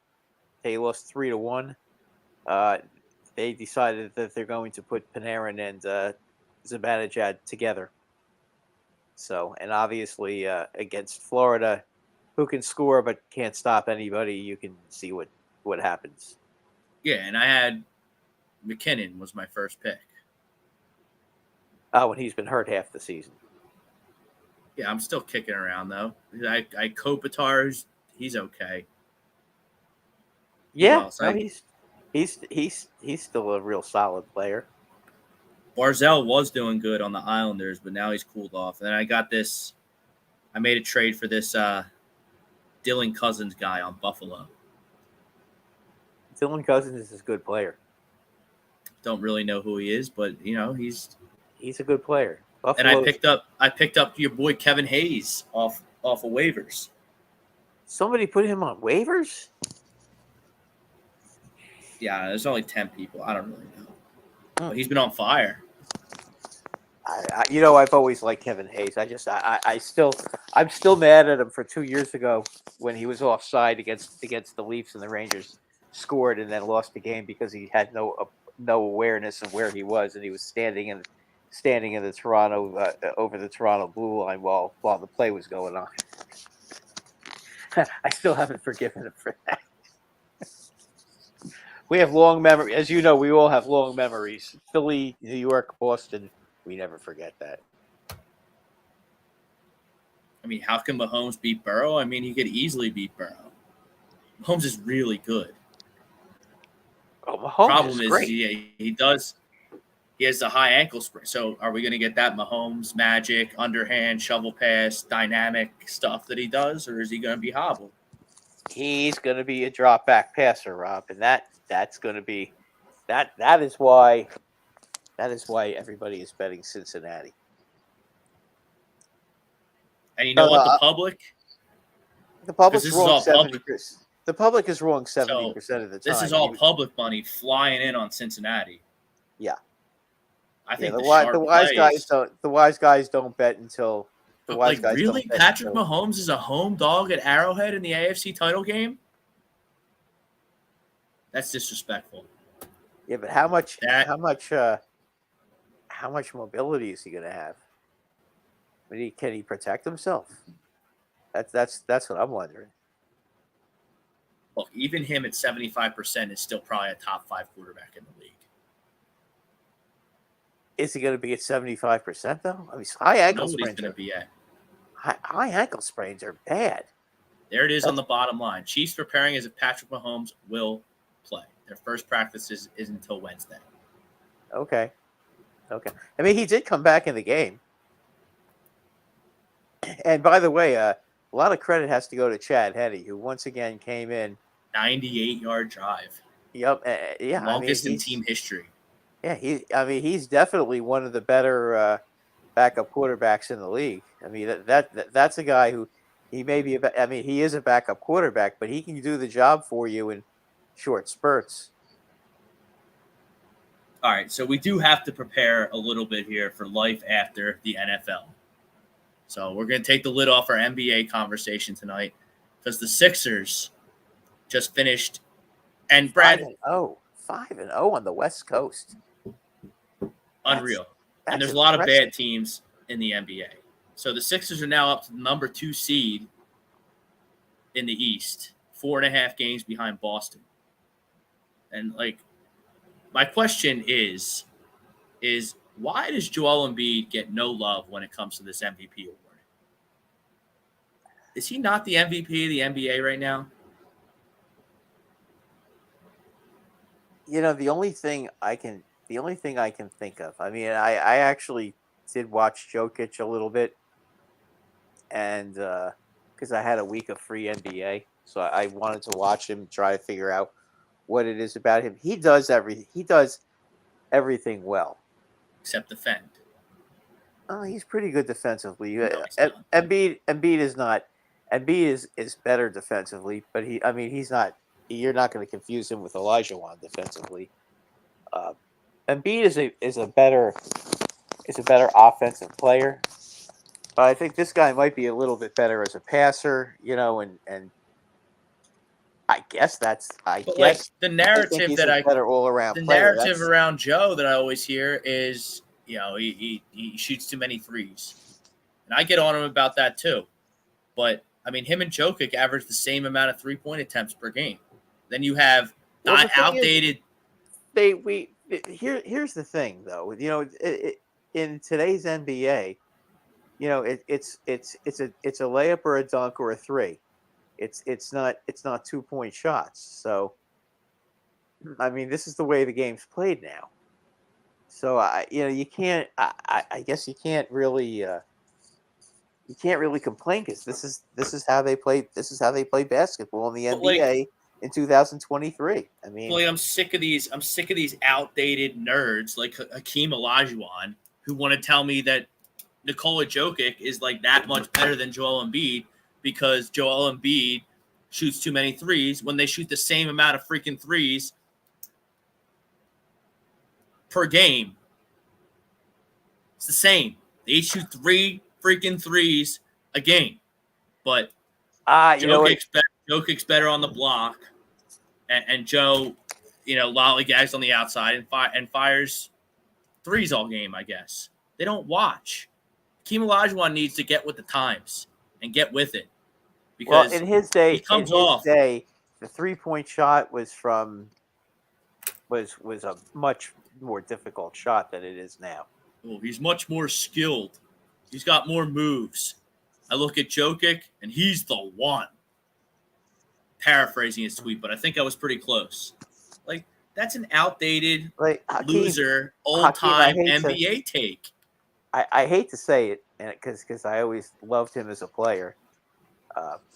You don't know ball anymore. Yeah, you don't play the game anymore. So, I mean, have you actually gone out there and just messed around with Joel Embiid and Jokic to see those moves? I mean, I don't know. Yeah, Jokic doesn't dazzle me underneath. He's got some good moves. He does. I think the other thing is he does more with significantly less talent than Embiid does. Maybe that's it. We're just looking at the players, and then like he gets cheated the one year when Jokic's first MVP. Jokic. I don't think he got cheated. I think Jokic should have won that MVP because Joe missed about 25% of the season with his various ailments. And then I have another one in Dr. J, a Philadelphia legend, but I'm going to go ahead and disrespect him as well. Like last year, Joe should have been the MVP of the freaking league. Then you have another outdated dinosaur like Dr. J saying Joel Embiid didn't deserve it because he missed too many games. Like, yo, Doc, he missed 8 games because of COVID in the regular season. Got dinged up in the playoffs, yes, but it's a regular season award. He missed 8 freaking games in the regular season, which wasn't even his fault. 8 games isn't enough. He wasn't even injured. He was COVID, so he couldn't even muscle through it if he wanted to because of the protocols. Right. So I see like this, and I'm like, these legends of the game are supposed to know ball and recognize talent when they see it, and they just don't get the modern-day NBA. No, I'm not going to give Dr. J a pass because Dr. J hurts more because he's a Philly guy and a Philadelphia legend, and he wants to go give Jokic love for MVP over Joe when Joe's better. No, Dr. J doesn't get a pass for that. Dr. J should have to come on this show, get on his knees, and kiss my feet for me to forgive him for that comment.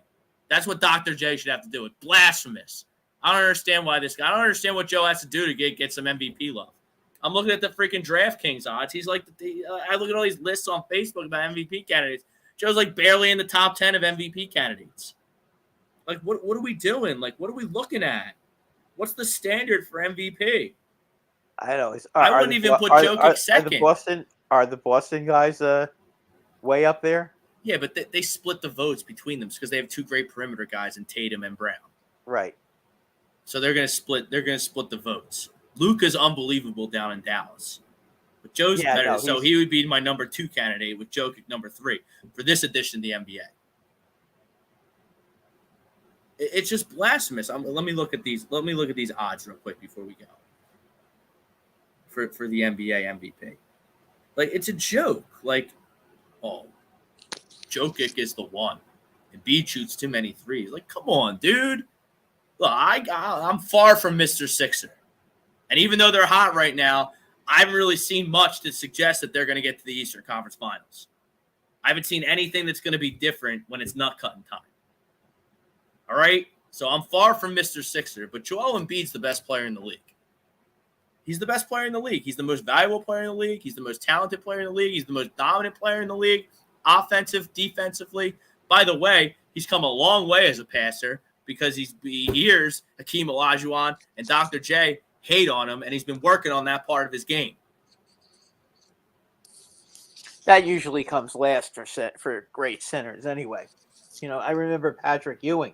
He don't need to pass it all, Patrick Joe. Ewing, that was a part of his game that everybody used to hate, and then he finally started learning how to pass correct. You know, being a good passer. I don't know. I mean, is that Embiid's issue that he's not a great passer? Because you need Patrick Ewing to be an elite passer.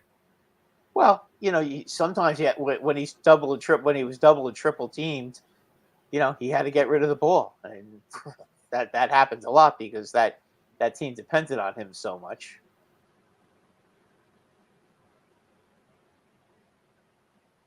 Trying to look for it. Wins, playoffs, Betchers. We don't have player props up, maybe because there's games going on right now.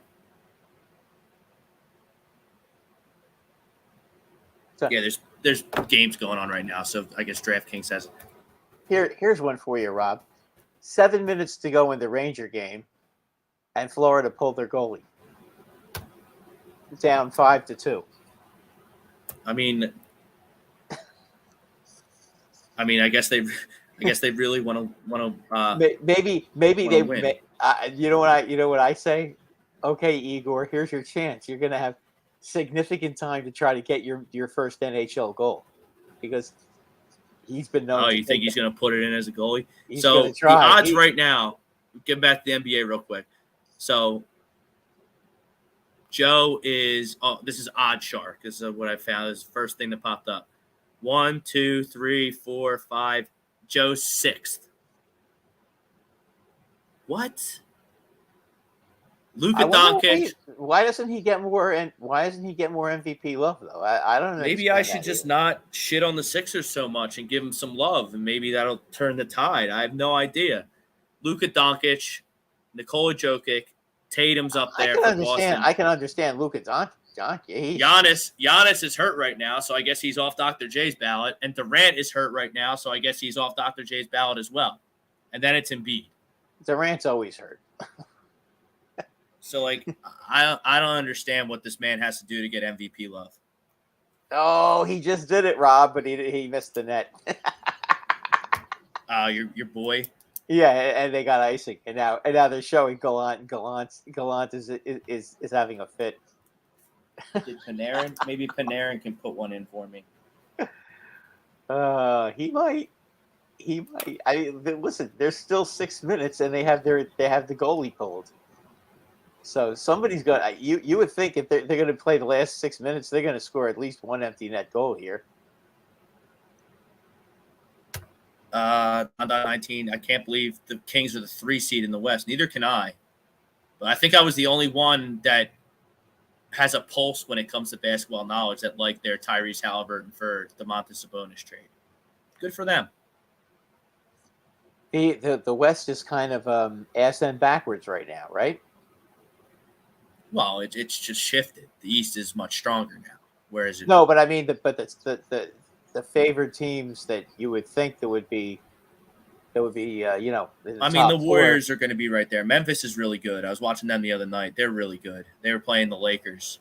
Shannon Sharp was on the court yelling at everybody. It was Yeah, I heard about that. He almost like- got into a fight with John Morant's father. No, he almost got into a fight. No, John Morant's dad was just like kind of there, and they had words. But I think he yelled something at Dylan Brooks, who's a forward for the Grizzlies. And, Oh, I can tell you exactly what he yelled. He yelled at him that he's too small to cover LeBron. which a lot of guys are. Yeah, and Dylan Brooks said gave him an F Yeah, bomb. gave him a little shit. Yeah, and and then he started making Yeah. like he was going into the stands, and A little too much. I think Maybe Shannon may have been a little inebriated and started Couple rum and coke sitting by the court. That's what Yeah, happens he- sometimes. Yeah, We've all been there. It's cool. Yeah. Charles Oakley did that. He's got a lifetime ban from the Garden because he was so obnoxious one night. All right, that'll wrap it up for the Sports Hounds. Go Birds. We'll see you next Monday. A little Super Bowl preview. We'll have to figure out something to do during the bye week. Don 19. Yeah, I need to go to the Sixers. I need to go on the Sixers. I need Rob to go Sixers courtside and talk trash. Nah, I don't see Rob doing that. Depends on how many drinks I have. And Yeah, but I would never do that. I would never do that at a regular season NBA game. No. And I can't afford to sit in the front like that. I drive a truck, Don. I can't afford those seats. It's ridiculous. Oh, somebody is going to give them to you, maybe. Oh, freebies? But then I can't really. If someone gives me freebies, like you can't really be out of pocket when you get freebies because then they might get in trouble. Oh, gotcha. So I do have a little bit of decorum, not much, but a little bit in my bones, a little bit, not much though. Anyway, we'll see y'all next week. Thanks for tuning in. Peace, Peace man. out. Go Birds.